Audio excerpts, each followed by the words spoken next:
There comes a time in your life when you realize that silence, that stillness, that quiet acceptance, it ain't peace. It's betrayal, not to others, no, but to yourself, to your spirit, to that little voice deep in your chest that's been whispering all along, hey, this ain't right. Let me speak on it. You walk into rooms where your presence is barely acknowledged. You nod politely when someone talks down to you like you don't know your own name. You sit through conversations where every word chips away at your confidence, and you call it patience. You smile. God knows you smile, even when every part of your soul is begging you to stand up, speak out, walk away, but you stay. You stay because somewhere along the line, somebody taught you that being strong means enduring pain, that being kind means staying quiet, that love looks like sacrificing yourself on the altar of someone else's comfort. Let me break that lie right now. There's a behavior we tolerate far too often, and that's disrespect in disguise. Someone calls you too sensitive when they've just made a joke at your expense. They say, relax, I was just playing. No. See, the moment someone starts playing with your dignity, that's not a joke. You don't owe anyone your silence in the face of disrespect. Familiarity does not grant permission to belittle. It doesn't matter if it's your boss, your partner, your friend, or your own blood. If they speak to you like you're less than what you are, that's unacceptable. And the more you let it slide, the more they assume it's allowed. It starts small, like little drops of water, one joke, one dismissive shrug. One moment they interrupt you and talk over your voice. You brush it off. You think, it's not worth the fight. But those drops turn into a flood. Before you know it, you're drowning in the feeling that you're too much or not enough. But the truth is, they made you feel that way, and you let them. Not because you're weak, but because you were trying to keep the peace. Because somewhere inside, you thought being quiet was noble. But peace that requires your silence is not peace. It's oppression dressed up in manners. I need you to understand something your soul knows when it's being insulted, even if your mouth smiles through it, and when someone crosses it again and again, you have to remember who you are. You are not a doormat. You are not someone's emotional punching bag. You are not a toy to be played with when it's convenient. You're a human being with value, and that value doesn't decrease based on how someone else chooses to see you. Now, I know it's hard to walk away. It's hard to set a boundary when your heart still loves, when your history runs deep, when you're afraid of being alone. But let me ask you this, what's the cost of staying? What's the price of your silence? Because every time you say nothing, every time you smile when it hurts, you betray the most important person in your life, you. And that stops now. You were not created to shrink.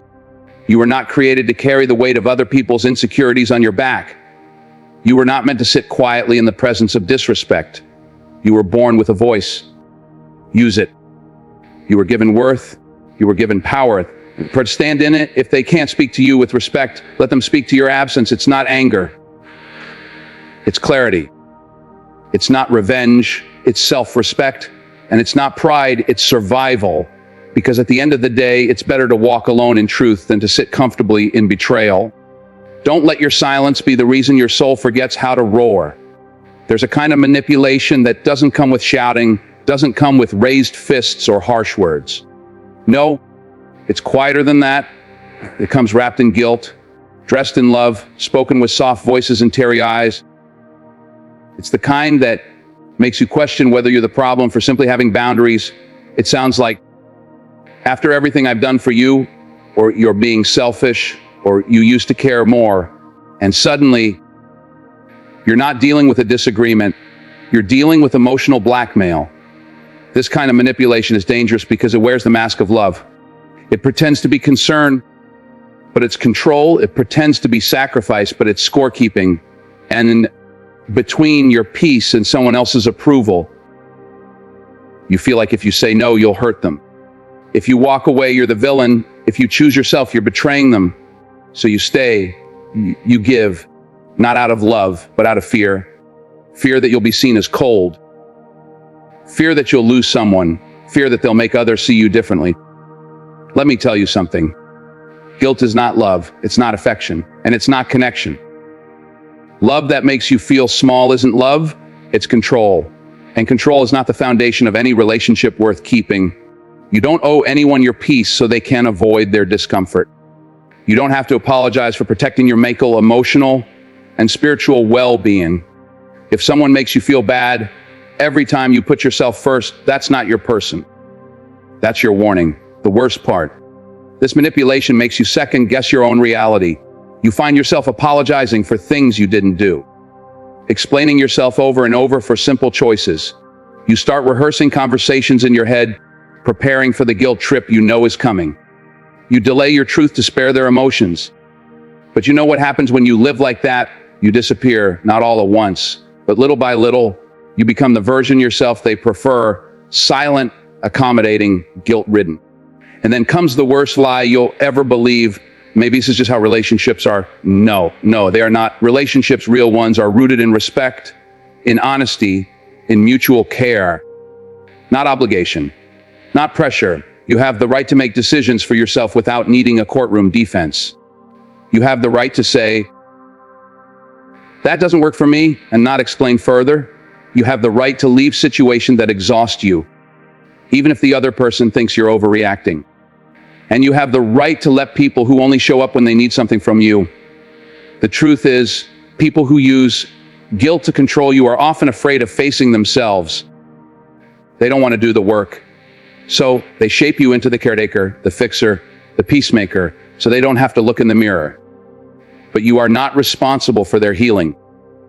You are not their therapist, their parent, or their punching bag. You're a person, a whole person, and your life deserves space free from emotional chains.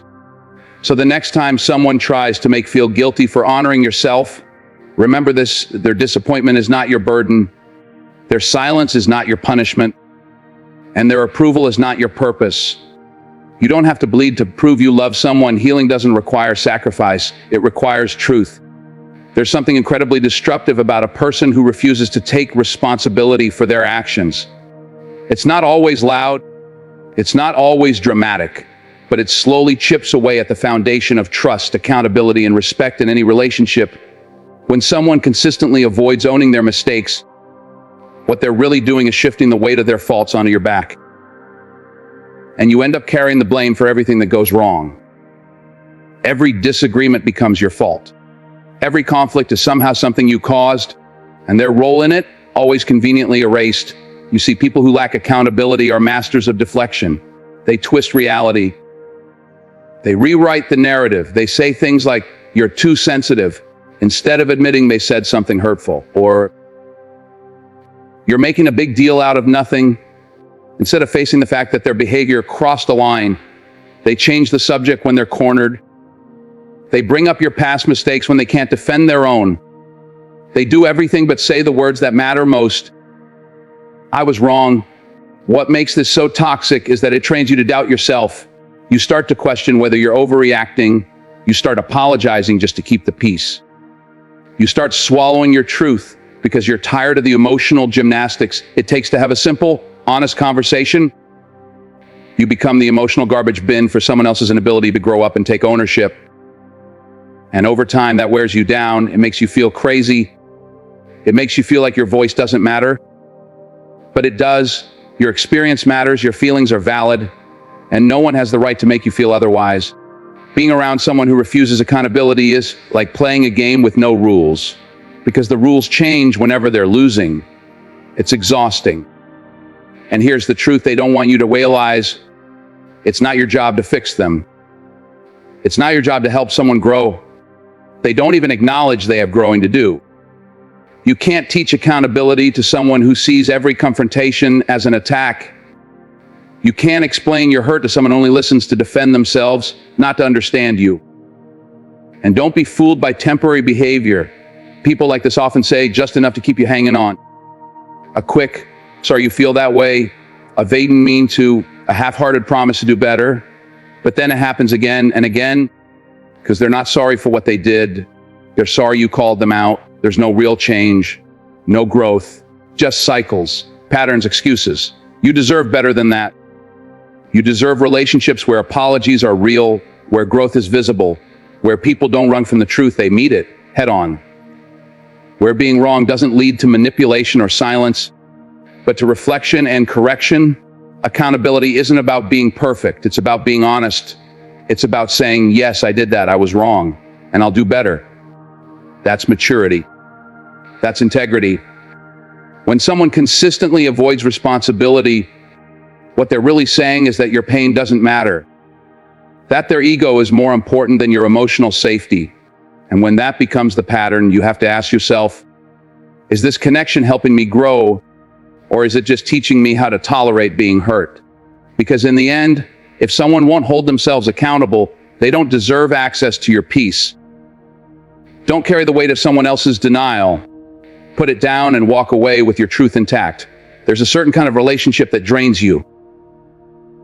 You know the one, it's the one where after every interaction, you feel emptier, like someone has siphoned off all your energy without giving anything back. It's the relationship that leaves you mentally exhausted, emotionally depleted, and sometimes even physically tired, as though your vitality has been quietly worn away piece by piece. These kinds of energy-draining relationships come in all shapes and forms: friends, family, partners, colleagues. But the common thread is the same: they take from you without replenishing what's been lost.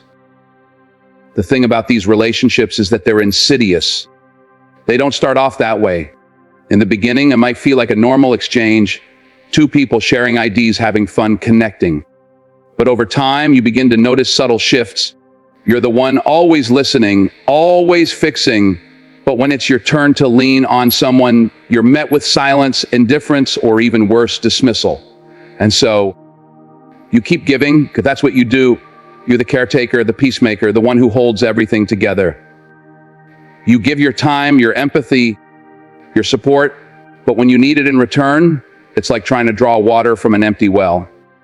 The hardest part, you might not even realize how much energy you're losing until it's too late.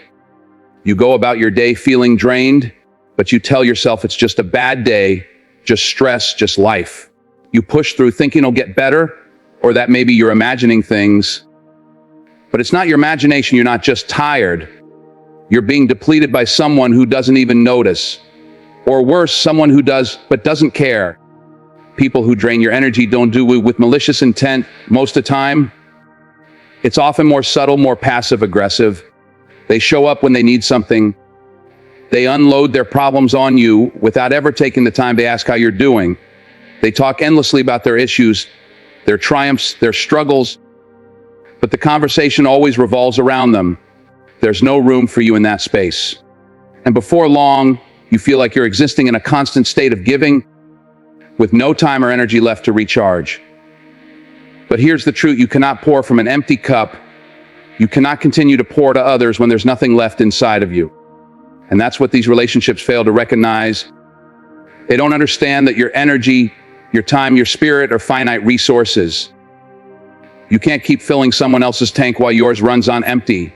Sooner or later, something inside you will break. Maybe not physically, but emotionally, mentally, and spiritually.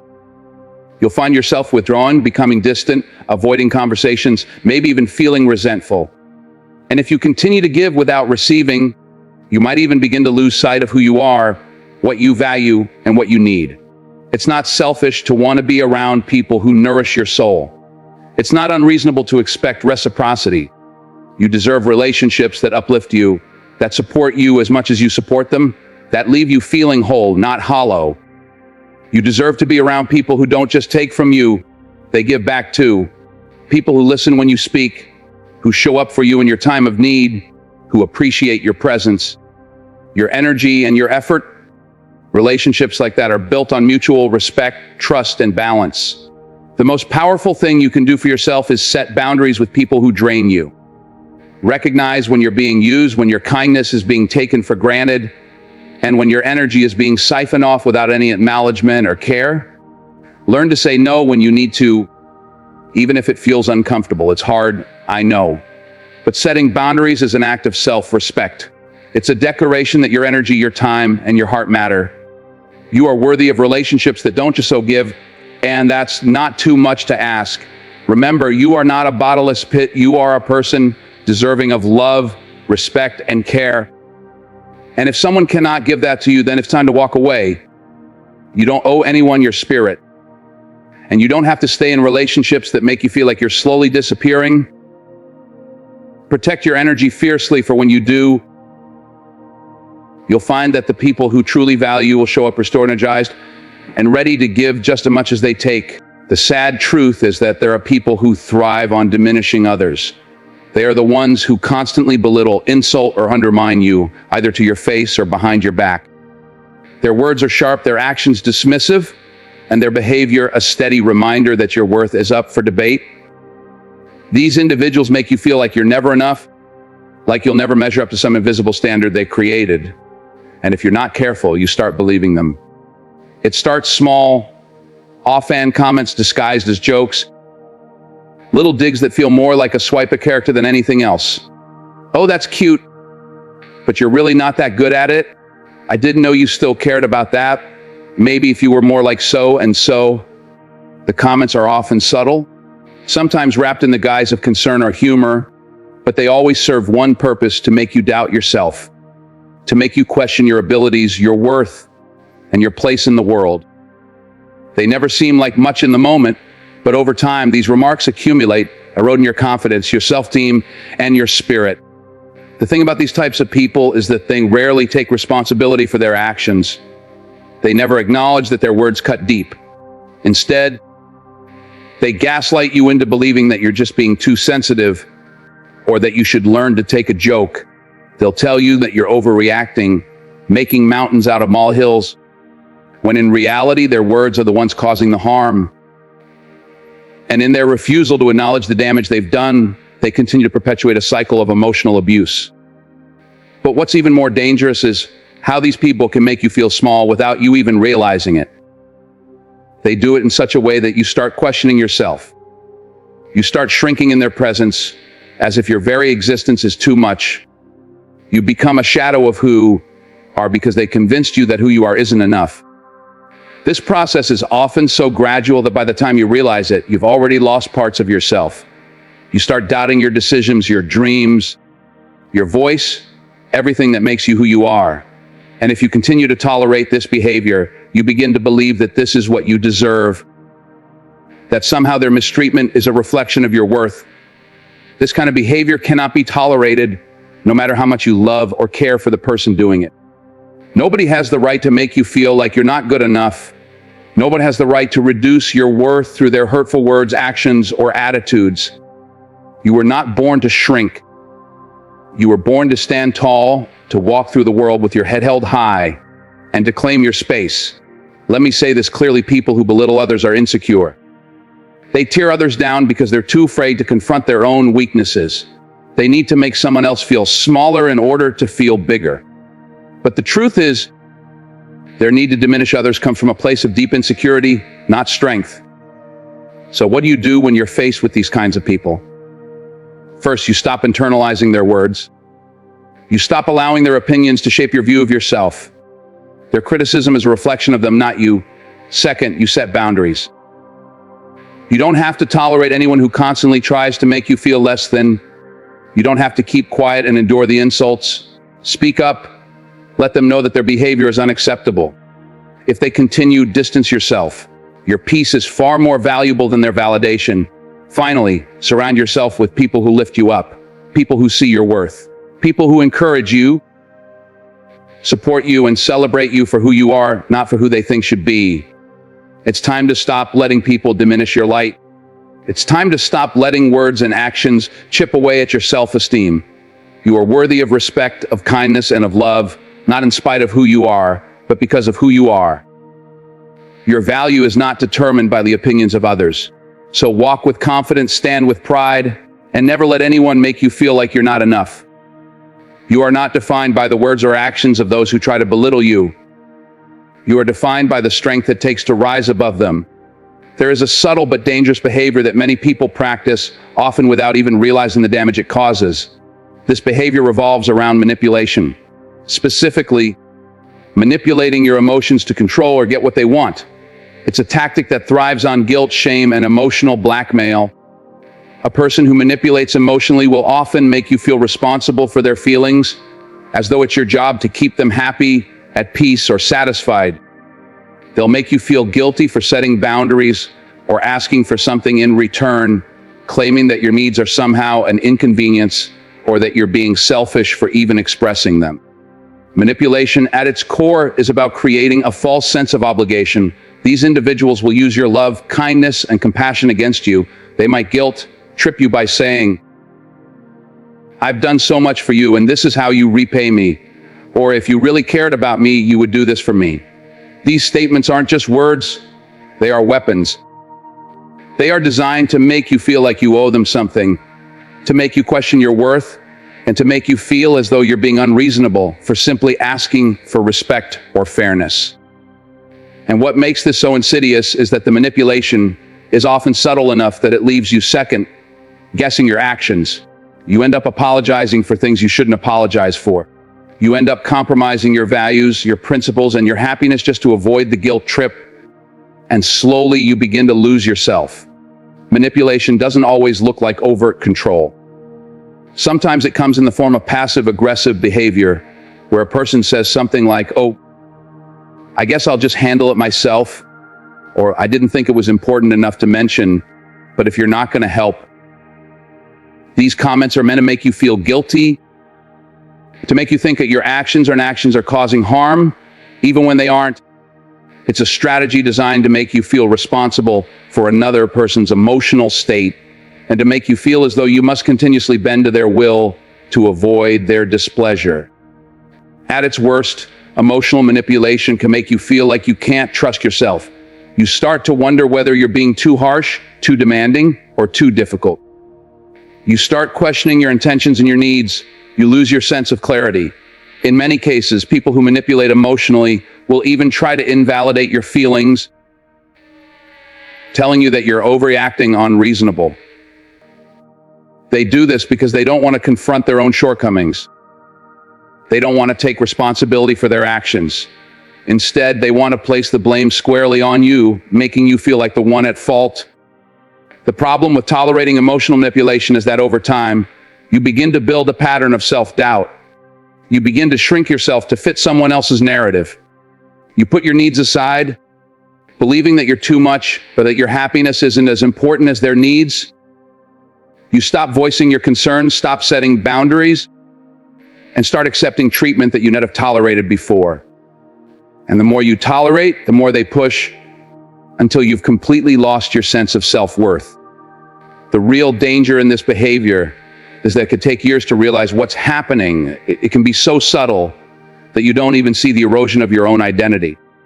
You start to become a shell of the person you used to be, constantly catering to someone else's demands and emotions, all while your own happiness and peace of mind slip further and further away. The truth is, emotional manipulation is a form of control, and control is not love. Love doesn't demand that you sacrifice yourself at the altar of someone else's desires. Love is mutual, respectful, and healthy. It doesn't make you feel small, it makes you feel seen and heard. Setting boundaries is not a selfish act, it's a necessary act of self-preservation. When you stop tolerating emotional manipulation, you begin to regain control of your life. You begin to understand that your needs matter. You start to trust yourself again. You can no longer be swayed by someone else's attempts to guilt you into submission. You can stand firm in your truth, knowing that you are worthy of respect and that your emotions are valid. If someone truly values you, they will never seek to control you or manipulate your feelings. They will support your boundaries and respect your autonomy. The key to breaking free from emotional manipulation is recognizing the signs early. Trust your instincts. If you feel like something is off, it probably is. If you feel exhausted, drained, or like you're always apologizing for something that isn't your fault, take a step back and evaluate the situation. Don't allow anyone to make you feel responsible for their emotions or their happiness. You are not their caretaker, their therapist, or their emotional punching bag. You are a person with your own needs, your own desires, and your own boundaries, and it's time to honor them. Recognize emotional manipulation for what it is, and never let anyone make you feel your happiness is less important than theirs. One of the most harmful behaviors that should never be tolerated is the abuse of trust. Trust is the foundation of any meaningful relationship, whether personal, professional, or social. It is the invisible thread that holds connections together, and without it, everything else falls apart. Yet, there are people who violate trust without remorse. They lie, deceive, and betray, often in ways that have deep emotional scars. What makes this particularly damaging is not just the breach of trust, but the emotional cost that follows. Once someone violates your trust, the consequences can be long-lasting. The betrayal lingers far beyond the incident itself, leaving you to question your judgment, your worth, and your ability to trust others in the future. When someone breaks your trust, it's not just the event that hurts, it's the realization that they took something sacred and used it against you. Trust is earned, and once it is broken, it is incredibly difficult to rebuild. Whether it's a friend, a partner, a colleague, or even a family member, the damage done by the violation of trust is profound. These individuals often have a way of rationalizing their actions, making excuses or downplaying the hurt they caused. They might try to shift the blame onto you, telling you that you're being too sensitive or that you overreacted. But the truth is, the betrayal is theirs to own, and when you tolerate this behavior, you enable it to continue not just from that person, but as a potential pattern in other relationships as well.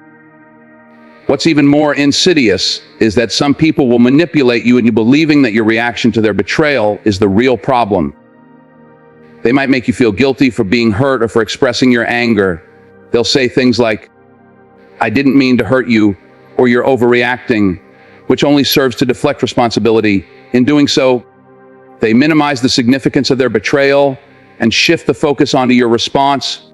This creates an environment where you second-guess your own feelings, unsure if you have the right to be angry or upset.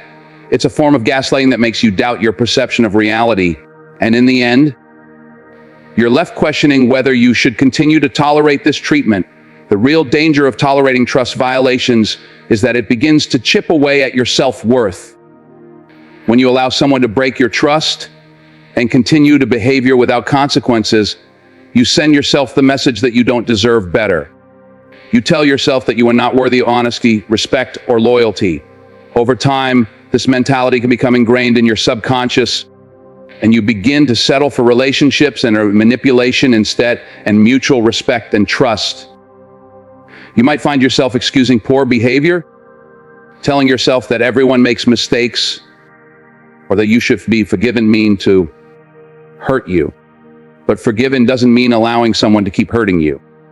There's a fine line between forgiving someone for their mistake and enabling them to continue abusing your trust. Forgiveness is a personal choice that helps you heal, but it should never be confused with tolerating the same behavior again and again. Forgiveness doesn't mean you have to stay in a relationship where your trust is continually violated. In fact, it's often necessary to walk away in order to protect your peace and mental health. Forgiving someone doesn't mean you're saying their actions are okay. It means you're freeing yourself from the burden of carrying anger or resentment. But it doesn't mean you should continue to put yourself in harm's way. Setting boundaries is the key to stopping this cycle. If someone breaks your trust, you have every right to set clear boundaries and to decide that their actions are no longer acceptable. You don't have to explain or justify your decision. Your peace is worth more than tolerating a relationship that leaves you feeling drained, disrespected, or hurt. Trust can take years to build, but it can be destroyed in a moment. When someone violates that trust, they don't just break a promise, they break your faith in them, and in some cases, your faith in others. But that's not your fault. You have the right to expect honesty, integrity, and respect from those around you. And here's the truth: there's no reason to tolerate the abuse of trust. No one deserves to be lied to, deceived, or betrayed. And if someone continues to violate your trust without remorse, it's time to walk away. There's strength in choosing to protect your heart, your mind, and your peace. You don't need to be surrounded by people who don't value your trust, because when you stop tolerating this behavior, you make space for relationships that are grounded in respect and honesty. Never allow someone to repeatedly violate your trust. Your peace is far too precious to be sacrificed for the sake of a relationship that doesn't honor you.